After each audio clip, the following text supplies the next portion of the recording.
Nabi SAW mengajarkan pada kita bagaimana cara menyempurnakan wudu sehingga dengan itu menutup peluang setan untuk menggoda. Ya, paham sampai sini? Halo? Paham? Sedikit agak rumit ya, tapi insya Allah kita coba pelan-pelan praktekkan. Baik, kita mulai sebentar. Suara saya terdengar nggak kalau begini? Ya, saya maju sedikit ya, insya Allah. Karena saya akan lepas mic, bukan nggak ada mic. Saya mau lepas mic supaya saya bisa praktekkan lebih mudah. Baik, tahan aja nggak apa-apa, nggak usah. Antum lihat aja, nggak apa-apa. Sekarang perhatikan ya, perhatikan fokus sebentar. Pertama, ada setan yang menggoda orang wudu. Namanya siapa? Walhan. Tugas pertama dia berikan was-was. Cara menepikan was-wasnya, kita berlindung kepada Allah. Ya, mohon kepada Allah supaya minta dilindungi. Ucapan apa? Bismillah. Hadisnya ada. Jadi ketika Anda sedang mau berwudu, mengucapkan Bismillah, Anda seraya bermohon perlindungan kepada Allah. Bukan cuma mengucapkan di lisan. Jadi begitu katakan Bismillah, minta ya Allah lindungi gitu kan? Minta perlindungan pada Allah Subhanahu wa taala. Kalimat itu yang akan meneguhkan hati, membuat setan kesulitan memberikan was-was. Tapi bukan berarti dia berhenti menggoda. Dia akan teruskan dengan membuat wudu kita bisa tergesa-gesa. Maka caranya, kata Quran, kalimatnya, mulai sempurnakan wudunya. Bagaimana cara menyempurnakannya? Kita mulai dengan hadis riwayat Al-Bukhari, nomor hadis 159. Ya, kita turunkan hadisnya. Ditemukan juga nanti di hadis Muslim seperti yang telah Anda tuliskan. Lihat kalimatnya. Hadisnya dari Hamran. Hamran ini khadimnya atau pembantunya Utsman bin Affan radhiyallahu taala anhu. Utsman bin Affan. Kata Hamran, laqad da'ani Utsman bin Affan radhiyallahu taala anhu. Utsman bin Affan pernah memanggil saya satu kali, kemudian mengajarkan saya untuk berwudu. Fa amarani an atawadda, maka memerintahkan saya untuk berwudu. Utsman mengajari dulu. Lihat bagaimana cara Utsman mengajari kepada beliau. Yang pertama, lihat kalimatnya. Saya mulai dari sunnahnya dulu ya. Baik. Perhatikan. Pertama dengan menyampaikan hadis Nabi tadi, yaitu mulai dengan mengucapkan kalimat Bismillah. Dan mohon izin ya, ketika Anda ucapkan Bismillah, tolong jangan cuma di lisan. Rasakan Allah melihat Anda. Mengawasi. Sehingga kita ingin tampilkan wudu dan berlindung kepada Allah dari godaan setan. Baik, mulai dengan bisa membersihkan tangan dulu, telapak ini. Dengan menyela-nyela begini ya. Jadi bukan cuma begini. Pakai sabun tapi ini nggak disela, itu tidak diinginkan. Ya, jadi Anda siapkan airnya. Bisa dengan menggunakan keran, tapi tidak berlebihan, ingat. Ya, jangan sampai air mengalir terlalu berlebihan, dan itu tidak diinginkan. Baik. Bahkan Utsman bin Affan, wudunya nggak pakai keran. Ya. Beliau wudunya menggunakan bejana. Jadi, kalau seperti ini, misal, ya, saya ambil ini aja lah. Ini gayung, misalnya kan. Bukan gayung yang ditumpahkan. Jadi begini, tidak. Tapi airnya diambil. Perhatikan. Bukan dicelupkan ke dalam, tapi ini ya diambil begini. Baru kemudian setelah begini. Paham? Baik ya? Jadi ingat bagaimana efisiensi penggunaan air di sini. Bukan dicelupkan ke dalam begini. Ya, tidak juga ditumpahkan seperti ini. Ya, nanti Anda akan temukan orang yang basuh muka, gayungnya ke sini gitu kan. Basuh tangan, gayungnya ke sini. Akan ditemukan seperti itu. Ya. Ini menyalahi ketentuan hadis. Lihat, ambil begini. Mulai sela-sela begini. Paham? Satu, sebentar. Kalau ini sudah selesai, taib sudah dianggap baik, 2-3 kali, kadang-kadang Nabi 2 kali, kadang-kadang 3 kali. Tapi tidak berlebihan. Lebih daripada 3 kata Nabi, faqad asabal qasim. Dia telah bermaksiat menyalahi ketentuan Nabi. Baik, setelah itu, mulai dengan niat tamadmud. Berkumur-kumur. Dalam bahasa Arab, kalimat tamadmud itu bukan sekedar memasukkan air ke mulut, tapi juga mengeluarkan kotoran yang di mulut. Jadi begitu Anda masukkan misalnya air ke mulut, ya, bahasa Utsman bin Affan radhiyallahu ta'ala anhu, sahabat Utsman, Anda ambil airnya ke mulut, kemudian mulai hirup sedikit, istinsyak ke hidung. Jelas? Lalu Anda kumur-kumurkan itu sambil mengeluarkan kotoran di mulut. Ya. Bahkan kadang-kadang Nabi meminta untuk sebagian menyikat ininya, menyikat giginya. Ya, ada yang menggunakan siwak, ada yang menggunakan sebagian dari tangannya seperti ini. Ya, agar sebagian kotoran yang ada di giginya bisa keluar. Seperti demikian. Paham sampai sini? Baik. Sebagian dihisap ke hidung, tidak perlu berlebihan, yang penting kotoran bisa terserap dan bisa keluar. Ya, Anda bisa kuatkan, namanya istinthar. Istinthar itu menguatkan, mengeluarkan dengan kuat, menyebarkan.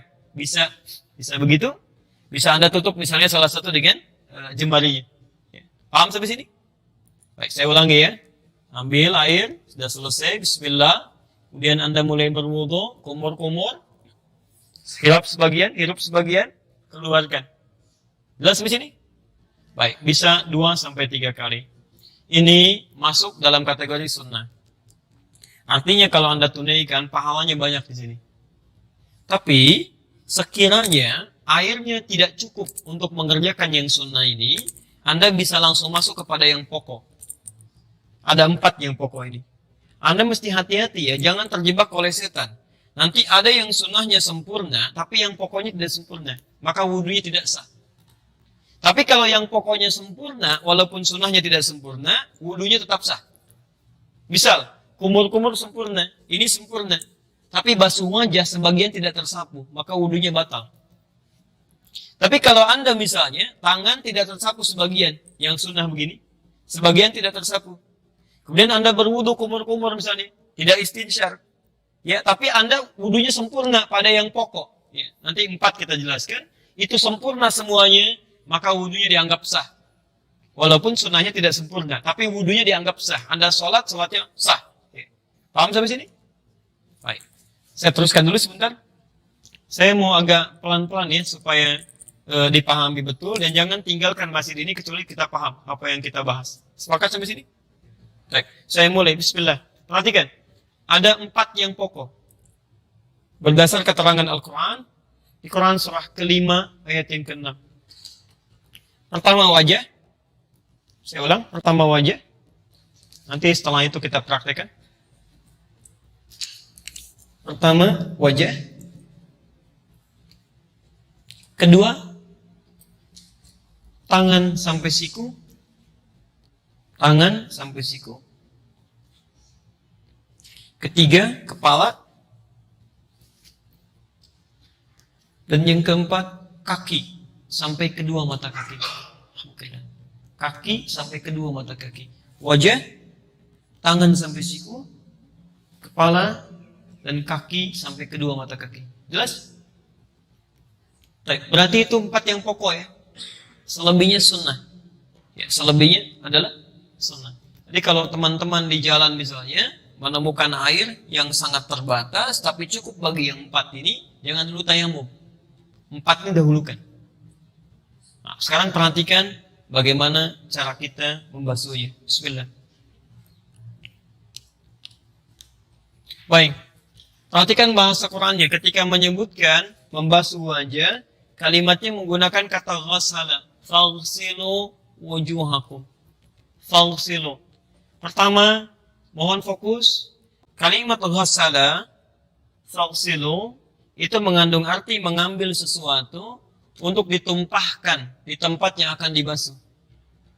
Jadi, ambil airnya, tumpahkan di wajah. Bukan ditumpahkan dulu baru dihapuskan. Jelas ya? Jadi Anda ambil air, awas hati-hati. Anda keliru bisa salah. Ambil airnya, setelah itu, kemudian tumpahkan di tempat yang akan dibasuh. Pertama apa? Wajah. Nah, sekarang perhatikan, apa batasan wajah itu? Apa batasan wajah yang dimaksudkan? Ya, boleh ya. Kita lihat. Wajah dimulai dari batas dahi di sini, kening. Di sini. Turun ke bawah. Bagian depan, tampak depan di sini. Sampai ke ujung mata di sini. Maaf, perhatikan betul. Termasuk bagian bawah telinga di sini. Ya. Sampai ke dagu. Kalau yang ada jenggotnya, sudah sampai di selai begini. Nanti 1 kali, tidak usah ngambil air lagi. Ya, nanti saya contohkan. Saya ulang ya. Bagian dagu di atas, bagian dahi di atas sini. Sampai ke tampak wajah depan. Sini. sampai ke bagian bawah telinga di sini, sampai ke dagu di sini. Yang ada jenggotnya sekalian diselai. Paham sampai sini? Baik. Saya praktekkan ya. Bismillah. Ambil airnya. Anda tumpahkan. Sekarang perhatikan cara menumpahkannya. Ya.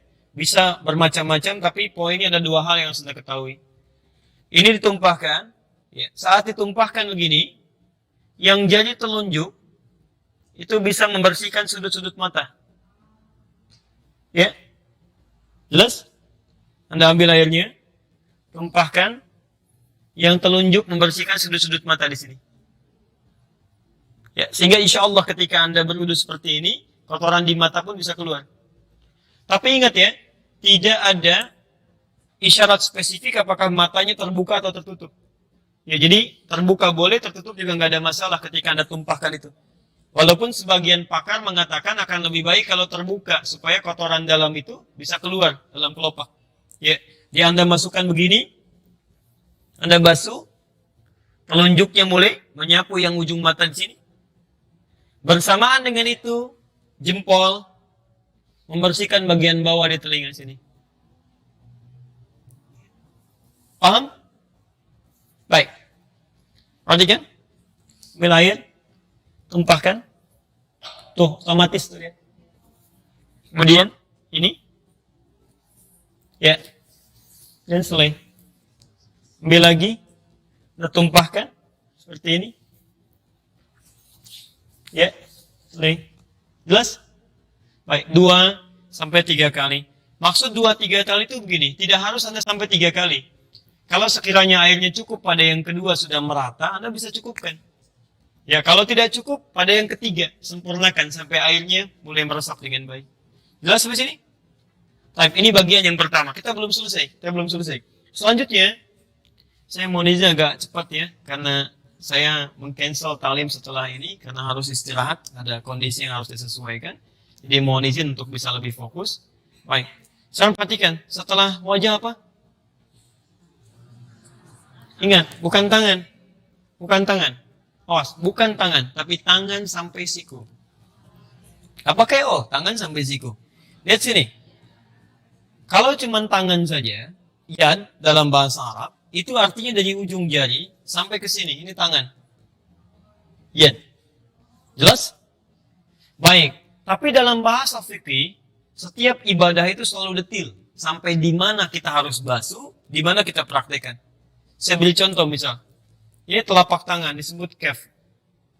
Ini pergelangan disebut rus. Ini sa'id. Ini mirfaq, jamannya marafiq. Kalau cuma tangan sampai sini, katif sampai bahu. Sekarang perhatikan, Anda dalam sholat saja misalnya, bagaimana cara telapak yang kanan menutup punggung yang kiri? Itu ada di hadis An-Nasai nomor hadis 886. Kata Nabi, letakkan telapak yang kanan, kaf al-yumna al-yusra. Letakkan punggung yang kanan di punggung yang kiri begini.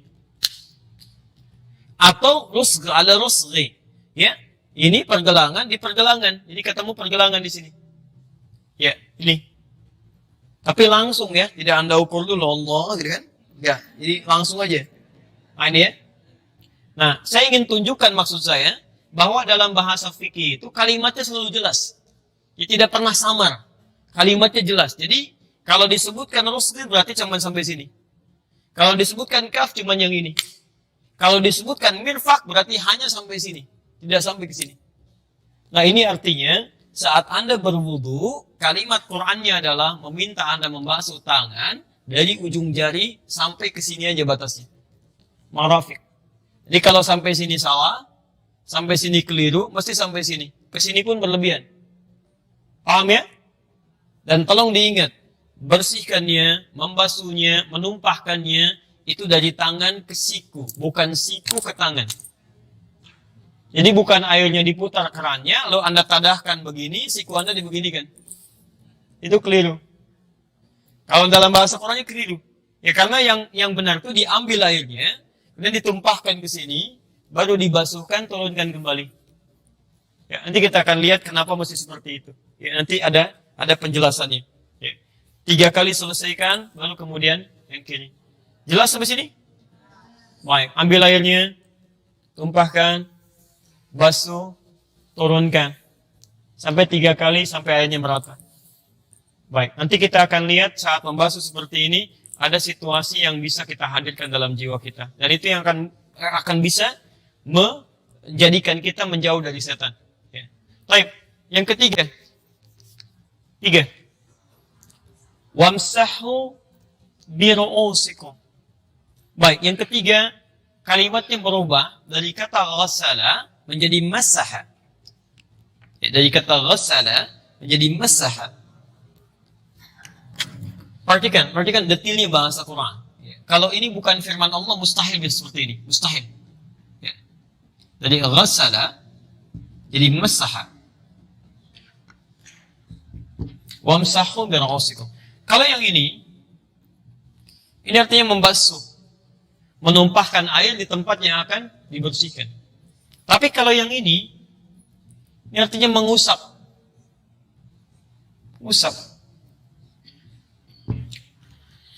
Yang dimaksud dengan mengusap di sini, artinya airnya tumpahkan dulu. Jadi begitu Anda misalnya ingin mengusap bagian kepala, ya, biru'usikum kepala, Anda ambil airnya, nah tumpahkan dulu begini.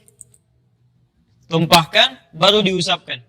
Jadi bukan ambil airnya lalu disampaikan ke kepala, begini tidak. Ya awas, nanti juga ada kasus sebagian akhwat ketika akan berwudu, langsung tuh dijilbabnya begini-begini. Ada kasus begitu, itu nggak tepat. Itu tidak tepat, nanti kita lihat yang tepatnya. Ya. Karena yang dimaksud masaha itu bukan air diambil tumpahkan, tapi tumpahkan dulu airnya, baru diusapkan. Paham? Nah, sekarang perhatikan. Apa yang diusap itu? Ternyata yang diusap itu biru'usikum. 1, ru'us. Jama' dari kata ra'sun. Ru'us. Jama' dari kata ra'sun. Yang berarti kepala. Bukan rambut. Ingat. Kepala bukan rambut. Jadi kalau ada orang berwudu hanya membasuh rambutnya saja, itu tidak sah wudunya. Oh, kadang-kadang ada sebagian laki-laki atau anaknya gitu kan, yang remaja tuh pengen cepat segera kan, rambut sudah rapi, kemudian wudu lagi batal, cuman rambutnya aja begini, takut gitu kan, nggak nyampe kepalanya, itu batal. Dia nggak sah wudunya, harus mengulang dia. Ya, paham sampai sini? Nah, ini nikmat dari Allah Subhanahu Wa Taala, disebutkan kepala sehingga semua orang bisa berwudu dengan baik. Kalau disebutkan rambut kan yang nggak punya rambut repot ya. Nah. Baik. Dan ini yang menarik. Ketika Allah meminta mengusap kepala, menggunakan huruf ba di situ. Wamsahu biru'usikum. Padahal Allah bisa mengatakan begini, wamsahu ru'usakum. Tapi pakai ba di sini. Biru'usikum. Ya, kalau kalimatnya hanya sekedar mengatakan wamsahu ru'usakum tidak menggunakan ba, maka semua kepala wajib dibasuh dari depan sampai belakang. Habis. Tapi ketika menggunakan ba dari 14 fungsi tadi, ya, di sini terdapat 3 fungsi utama. Ba dalam huruf ini. Ya.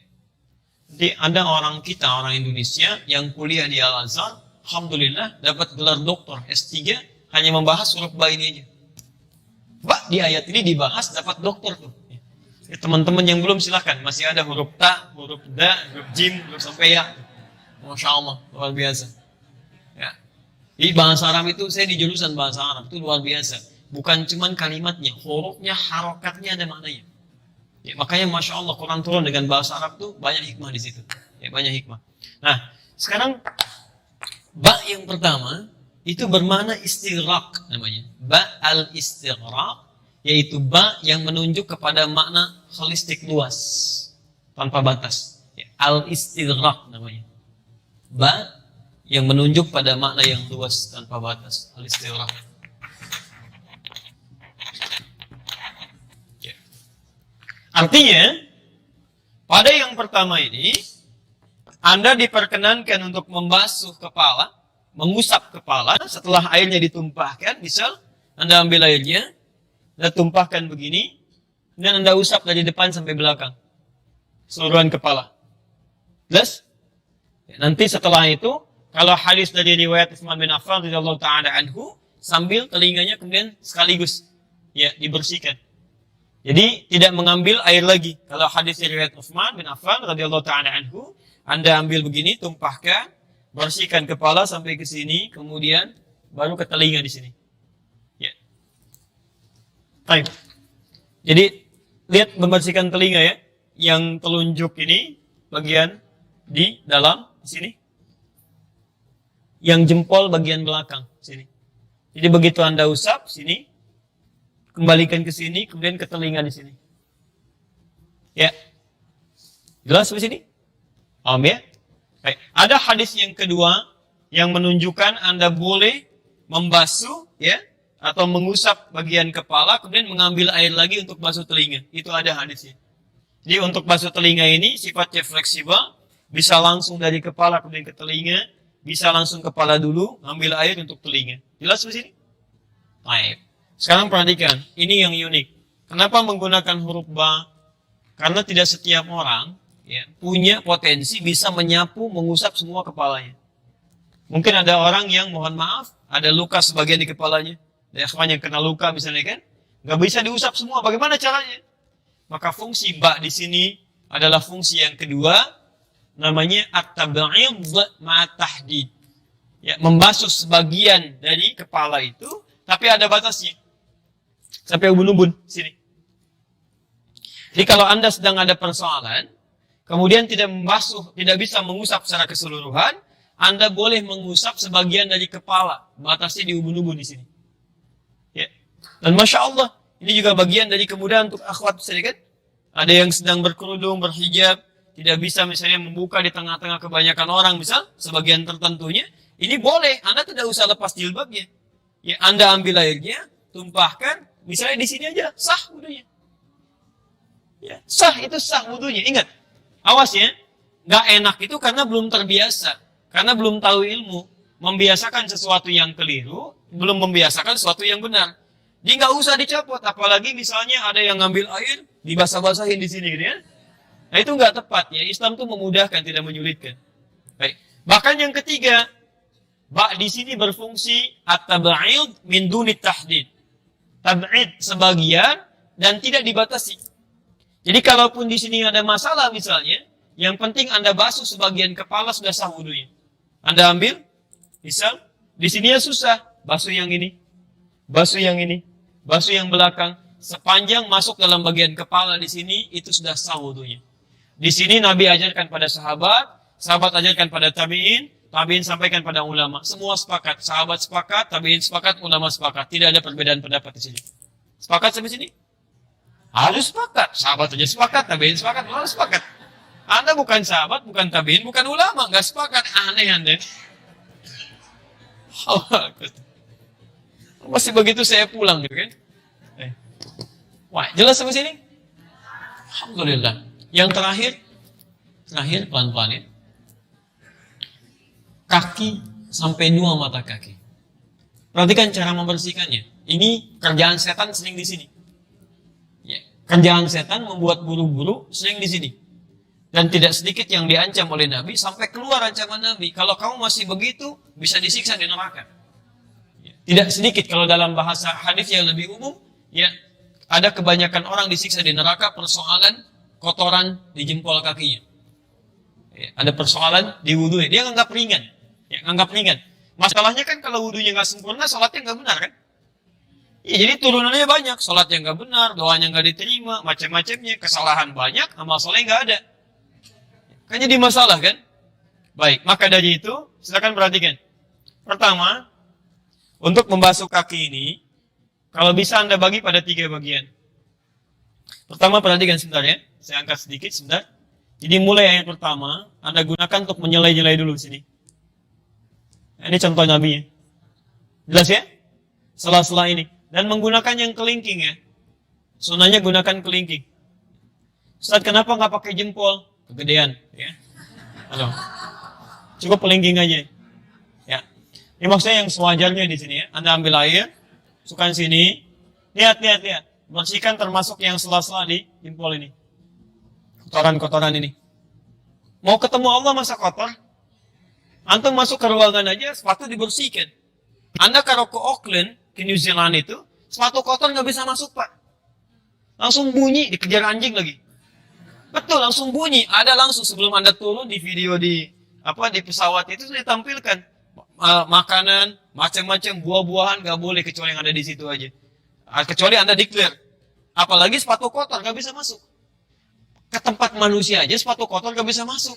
Masa ketemu Allah kotor? Iya, jadi Anda bersihkan bagian pertama di sini. Kedua Anda ambil bagian belakang, Anda rapikan dulu sampai ke sini. Yang ketiga ambil air lagi, ratakan keseluruhannya. Ini insya Allah akan lebih baik itu. Ya, jelas sampai sini? Paham? Boleh saya turunkan?